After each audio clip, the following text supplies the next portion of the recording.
Thank you po, si Cabiles. Napakagandang balita po niyan. Ibig sabihin ay wala pala tayong record ng default o sa pagbabayad ng utang kahit napakalaki po ng utang na naiwan sa atin noong nakaraang administrasyon. So, ibig sabihin nito ay hindi pala totoong itim ang kulay ng bansa sa ngayon. Thank you po for that good news. Yusek, kakamusta lang po yung turnout nung launching ng pagsisimula ng 20 pesos per kilo ng bigas. Ano pong feedback pati doon sa quality ng rice na ipinamahagi kahapon? Nakita po natin, lalong-lalo po sa mainstream media, na napakarami pong nag-avail, marami pong pumila, marami pong nakinabang sa mga kababayan natin sa Cebu at nakabili po ng bigas na 20 pesos po kada kilo. At ito po ay sinundan po ng yung sa mga reporters po, sinundan po mismo yung nakabili at sila po ang nagpatunay na maganda po ang bigas, na isaing po nila at tuwan-tuwa po ang mga kababayan natin sa Cebu. Sana po nga ay magtuloy-tuloy po ang proyektong ito para sa mas nakakarami pang Pilipino. Bali patunay na dito, Yusek, doon sa parang kontra na din doon sa mga naunang pananabotahe sa programa natin, ano? Opo. Kung ito naman po ay hindi manggagaling din naman sa mainstream media at mga responsible social media content creators, huwag niyo na pong paniwalaan yung mga fake news peddlers. Paniwalaan po natin kung ano po yung nakikita natin sa mga news na may kredibilidad. Ma'am, how long can the government sustain the subsidy or program of a 20 peso price for the rice, and will there be a wider rollout? According to the reports given to the President, the program can be sustained up to December of this year, and maybe by the following year, 2026, it would be considered or will be included in the budget. Ma'am, may tatanong lang po ako kasi meron po kami reporter, I just forgot where he was last night, pero meron daw area na hindi natuloy yung 20 pesos. Meron po bang nakarating na ganito sa inyong na information? Sa Cebu? Sa Kadiwa po, ma'am. Ng Cebu? Yes. Opo. Parang hindi ko alam kung saan exactly, pero meron pong nakarating na hindi raw po natuloy dun sa particular area na yun. Meron po bang ganitong nakarating sa inyo? And kung ano yung dahilan, bakit hindi natuloy dun sa area? Sa ngayon po ay wala pa po tayo nadinig na ganun pong balita, pero i-follow up po namin at aalamin namin kung totoong may nangyaring ganun po at kung ano yung maaari naging dahilan, kung meron man po. May update na po ba tayo tungkol dun sa ni-request na exemption for the 20 pesos per kilo ng bigas? Pinayagan din ba sila na maibenta outside Cebu but within Visayas? Sa ngayon po, itong oras na to, itong minuto na to, ay wala pa pong napaparating sa akin kung napayagan po ng COMELEC yung exemption. Pero makatapos po ng press briefing, kakausapin po natin si DA Secretary Kiko kung ano man po ang pinaka-latest dito. Marie Sumali. Ang sabi po, ma'am, sorry, hindi po pala sa Cebu. Kadiwa Store sa Bureau of Plant Industry sa San Andres, Malate. Halos likod lang ng church. Dahil po ba hindi kasama siya supposedly dun sa 20? Sa Cebu po, supposed to be kasi ang launching po sa Visayas Avenue ay ngayon. So, since kung hindi pa po ito pinayagan ng COMELEC, hindi po siya magro-roll out doon. Kasi po supposed to be ang launching for that Visayas Avenue sa Bureau of Animal Industry. Tama po ba? Bureau of Plant Industry po. Kasi supposed to be ang launching is Bureau of Animal Industry. Yung launching ng NFA.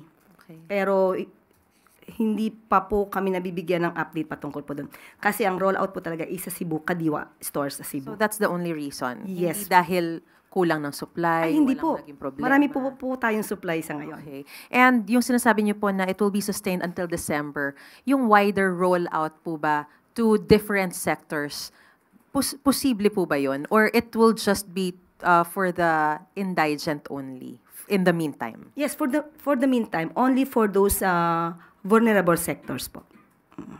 Clarification lang po kasi sabi niyo last time, lahat po pwedeng bumili nitong 20 pesos na bigas.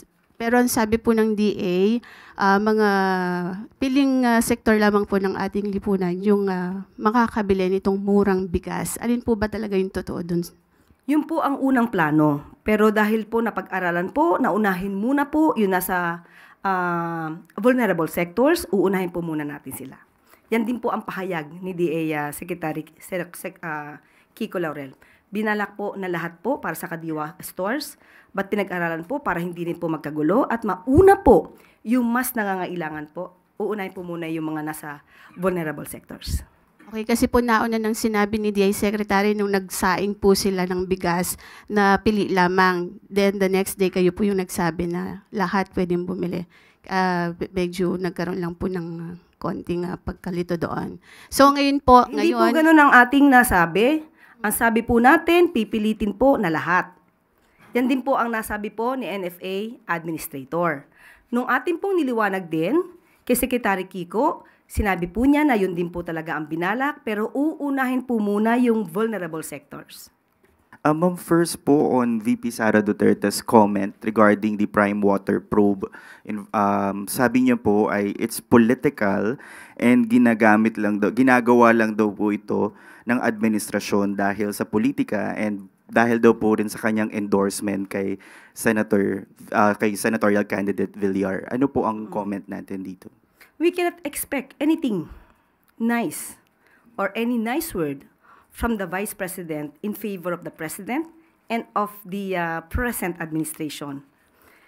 She will always use that excuse or defense of pamumulitika without really answering or responding directly to the issues.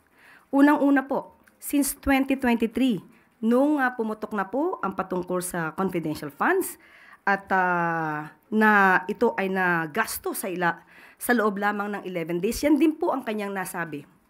Napakaagang pamumulitika. Ngayon po, may issue pa rin po tungkol sa 12.3 billion nakuha findings patungkol po sa DepEd unsettled financial transactions ng DepEd sa pamumuno po ni VP Sara. Yan pa rin po ba ang sasabihin niyang pamumulitika? Ngayon, patungkol po dito sa pagpapaimbestiga ng Prime Waters, tandaan po natin, marami na po na mga kababayan natin, ang customers po ng Prime Water, na siyang umiiyak. Hindi po ito bago. Kaya po nakakapagtaka kung bakit hindi ito nasolusyonan sa nakaraang administrasyon. Well, anyway, namayagpag naman po ang Prime Waters noong taong 2018 sa panahon po ni dating Pangulong Duterte. At ang nais lang po sana natin, kung ano mang pakikipag-argumento po o pakikipag-diskusyon ng ating Vice Presidente, sana po ay i-level up po natin. Rason sa rason, datos sa datos, huwag gamitan ng masasamang salita or pagmumura. Tandaan natin, ang Prime Water, ano man naging transaksyon nito, dahil umiiyak ang karamihan, dapat po talagang maimbestigahan. So wala pong pamumulitika ito. Hindi po lahat ng ginagawa ng administrasyon para sa taong bayan ay pulos or pamumulitika. Kailangan pong trabahuhin, obligasyon po ng gobyerno at ng Pangulo na tugunan ang lahat ng hinaing. Mamingi lang po ng details dun sa investigation. Which agency will investigate Prime Water at kailan po ito magsisimula? Nag-start na po. Ngayong araw na to. Ang luwa. Ma'am, sabi niyo po kanina, marami ang umiiyak tungkol dun sa mga complaints nga po na to. So, pwede niyo po bang mabanggit sa amin what specific complaints trigger the DTI's, this investigation particularly, and how widespread? At kung sakasakali, ma'am, na the findings confirm the lapses, ano pong sanctions ang pwedeng kaharapin ng Prime Water or other providers, if ever? Unang-unang umiiyak po ay Bulacan, Cavite, Laguna, Bohol, Pangasinan. Hindi lamang po yan, marami pa pong iba.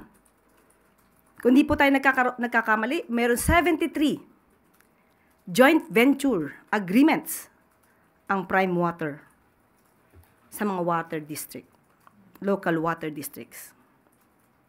So malaliman pong pag-iimbestiga ito. Kung ano man po ang mga aring mangyari dito, saka po na lang namin kayo bibigyan ng update. Kung ano pong sanction? bibigyan po natin muna kayo ng update. Titingnan po muna natin kung ano po ang nasa loob nito at kung ano man po ang natatago or kailangan maimbestigang mabuti, ipagbibigay alam po namin sa inyo kapag nagkaroon na po kami ng mga detalye.